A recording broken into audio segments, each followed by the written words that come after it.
দেশে যারা বিশৃঙ্খলা করে সন্ত্রাস ভোট চোর আমাদের দেশে যারা স্থিতিশীল পরিবেশ তৈরি করতে চাচ্ছে, হাদি ভাইকে যারা হত্যা করেছে, নির্বাচন যারা বানচাল করতে চাইছে, দেশের পরিবেশকে যারা অস্থিতিশীল করতে চাইছে, সীমান্ত যারা আমাদের ভাইদেরকে বোনদেরকে মেরে ঝুলিয়ে রাখে, তাদের আশ্রয় এবং প্রশ্রয়দাতা পৃষ্ঠপোষকতা দিচ্ছে ভারত।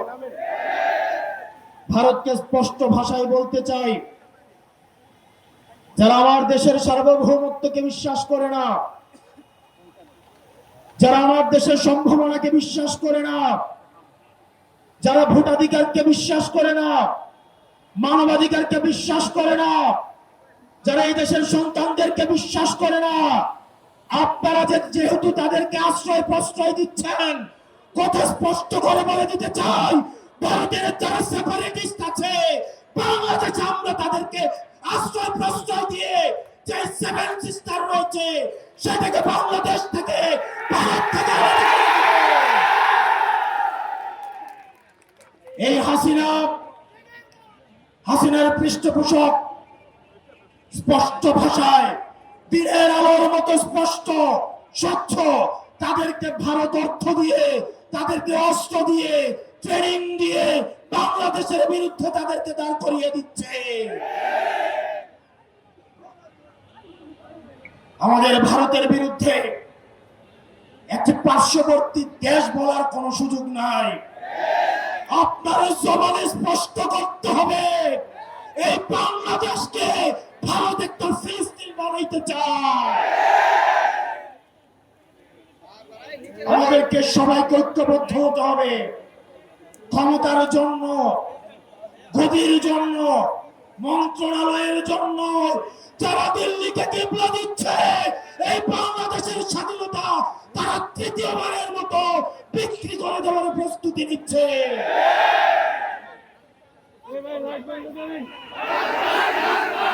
প্রিয় মুক্তিকামী জনতা,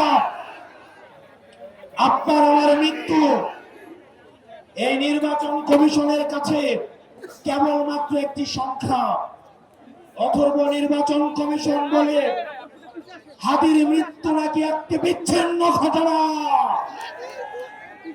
এই স্পাইনলেস মেরুদণ্ডবিহীন ইলেকশন কমিশনার, আমরা এমন একটি বিচ্ছিন্ন ঘটনা তোমার সাথে যেন ঘটে যদি অপেক্ষা করছি। ইলেকশন কমিশনার কাদের প্রেসক্রিপশনে নিয়োজিত, কারা তাকে নিয়োগ করেছে? এরকম ইলেকশন কমিশন আজকে যদি চলে যায়, যে লাইন ধর্মী ইলেকশন কমিশন হওয়ার জন্য শাহবাগ থেকে শহীদ মিনার পর্যন্ত যোগ্য ইলেকশন কমিশনের খোঁজে পাওয়া যাবে, কিন্তু আমার ভাই হাদি যে অনন্তকালের উদ্দেশ্যে যাত্রা করেছে, আমার ভাই হাদিকে আর খুঁজে পাওয়া যাবে না। প্রিয় মুক্তিকামী সংগ্রামী জনতা, আপনারা জানেন আমাদের দেশে এক শ্রেণীর আওয়ামী লীগ রয়েছে, তারা শিক্ষক পরিচয়ে বিশ্ববিদ্যালয়গুলোতে কার্যক্রম পরিচালনা করে,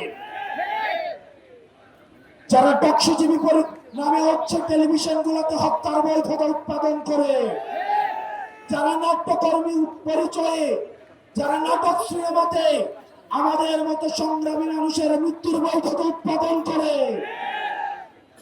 এই বিশ্ববিদ্যালয়ে নীলদলের যে ৫টা শিক্ষকরা রয়েছে তাদেরকে ধরে ধরে এই বিশ্ববিদ্যালয় থেকে বের করে দিতে হবে। এই নাটক সিনেমা থেকে আওয়ামী মুজিবের ৫টা এসব শিল্পকর্মীদেরকে দেশ থেকে বার করে দিয়ে ভারতে পাঠিয়ে দিতে হবে। টকশোজীবীদের উদ্দেশ্যে এই ভারতীয় আধিপত্যের বৈধতা উৎপাদন যারা করছে, যেসব টকশোজীবীরা, আপনাদের তাদের এই ফ্যাসিস্টদের মানবাধিকারে আপনারা যারা বিশ্বাস করেন, তারা মুসলিমের মানবাধিকারে বিশ্বাস করে না। আর দিন শেষে আজকে এই বেদিতে আপনারা যারা বসেছেন আর যারা আসেন নাই, আপনাদের দুইজনকেই বলি, ক্ষমতার লোভে অন্ধ হয়েন না। আজকে যদি আমার বুকে গুলি লাগে, আমি জানি এই ধরনের একটা প্রোগ্রাম হবে, এসে বক্তৃতা দিবেন, তারপর চলে গিয়ে আবার হচ্ছে সিট নিয়ে নেগোসিয়েশন করবেন। অনেক দল রয়েছে, যেহেতু আরপিও সংশোধন হয়েছে, এখন অন্য দলের মার্কায় নির্বাচন করতে পারবে না বলে নিজের দলের মার্কা বিলীন করে দেওয়ার জন্য তারা রেডি হয়ে আছে। এগুলো দিয়ে জাতীয় ঐক্য হয় না। এসব জাতীয় ঐক্য এগুলো মেকি। আমাদের হাদি ভাইয়ের রক্ত এই জাতীয় ঐক্যে রাখা হয়ে আসুক, সেটা আমরা চাইনি। আপনারা যদি দেশের প্রশ্নে, সার্বভৌমত্বের প্রশ্নে, বাংলাদেশের প্রশ্নে দলীয় স্বার্থের ঊর্ধ্বে উঠে আমরা 3 আগস্ট 2024 সালে এই শহীদ মিনারের বেদিতে দাঁড়িয়ে যেভাবে আমরা ফেসিবাদের বিরোধ এবং নতুন রাষ্ট্র ব্যবস্থা বিনির্মাণের যে এক দফা দাবি দিয়েছিলাম, আমাদের সেদিনের মতো আবার ঐক্যবদ্ধ হতে হবে।